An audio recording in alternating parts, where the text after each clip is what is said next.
కాబట్టి నేను ఇంతవరకైనా అమ్ముకుంటానని అడుగుతాడు. అవును. వాళ్ళ వరకు ఏదన్నా ఉంటుంది. ఇప్పుడు గవర్నమెంట్ మందు షాపులే కదా, అవును. గవర్నమెంట్లో ఇదిగో ఇవాళ ఉన్న స్టాక్ అంతా ఈ 10 రోజుల్లోపు క్లియర్ అయిపోవాలి ఈ రేట్లకి, నెక్స్ట్ నుండి వచ్చే సరుకు అంతా రేపు 10వ తారీఖు నుంచి ఈ 50 రూపాయలకే అమ్మాలి, లేదా 50 రూపాయల బ్రాండ్లు ప్రతి షాప్లో కూడా ఈ 25 పెట్టాలి అని సర్క్యులర్ ఇస్తే ఎవడాపాడండి? కానీ ఎందుకు చేయట్లేదు అంటే ఇక్కడ జగన్ని తిట్టిపోస్తూ కూర్చోవాలి. ఇప్పుడు ప్రభుత్వ మద్యం దుకాణాలే కంటిన్యూ అవుతున్నాయి, బల్క్ అమౌంట్ వస్తుంది, వేల కోట్ల రూపాయలు డబ్బులు వస్తుంది, వేల కోట్ల రూపాయలు క్యాష్ చేతికి వస్తుంది.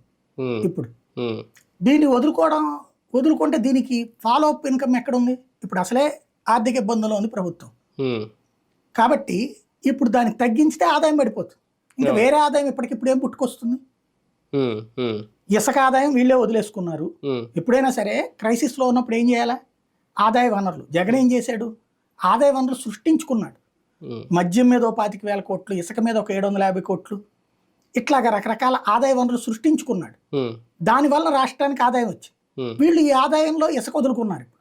వ్యక్తులు సంపాదించుకుంటారు కానీ ప్రభుత్వానికి ఆదాయం 750 కోట్లు ఏడాదికి పోయింది. ఇప్పుడు మద్యం కూడా తీసేస్తే ఏం డబ్బులు వస్తాయి? జీతాలు ఎక్కడి నుంచి ఇస్తారు వీళ్ళంతా? ఇక ఉట్టి అప్పుల మీదనే ఇవ్వాలి జీతాలు కూడా.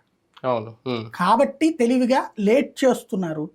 అట్లాగే సంక్షేమ పథకాలు కూడా ఎందుకు ఇవ్వట్లా? నిధులు లేవనినే కదా, అదే తేడా. కానీ రెండు మేజర్ డౌట్లు మద్యం పాలసీకి సంబంధించి గత ప్రభుత్వం చెప్తుంది, ఈ ప్రభుత్వం చెప్పాలని. ఒకటి ఏంటి అంటే, ప్రభుత్వం గనక మద్యం షాపులు ఇలాగే నిర్వహిస్తే, ఇప్పుడు నిర్వహిస్తున్నట్టు కంటిన్యూ చేస్తే డిజిటల్ పేమెంట్స్ అనేవి అసాధ్యమా, లేదా మళ్ళీ ఇప్పుడు యాజ్ ఇట్ ఈజ్గా ప్రైవేట్ టెండర్లు ఇచ్చేసి మళ్ళీ దాన్ని కంటిన్యూ చేసే ఆలోచన ప్రభుత్వం చేస్తుంది? ఎందుకంటే ప్రైవేట్ టెండర్లు ఇచ్చేస్తే మళ్ళీ డిజిటల్ పేమెంట్స్ అయితే వచ్చే అవకాశం ఉంటుంది. నేను లాస్ట్ ట్రిప్ కూడా చెప్పానండి, వీళ్ళకి ప్రచారంలో నెగిటివ్ ప్రచారానికి వచ్చినప్పుడు దానికి పరిష్కారం ఏంటన్నది ఆలోచించేటటువంటి తీరిక, తెలివి, ఓపిక వైసీపీ వాళ్ళకి లేదు.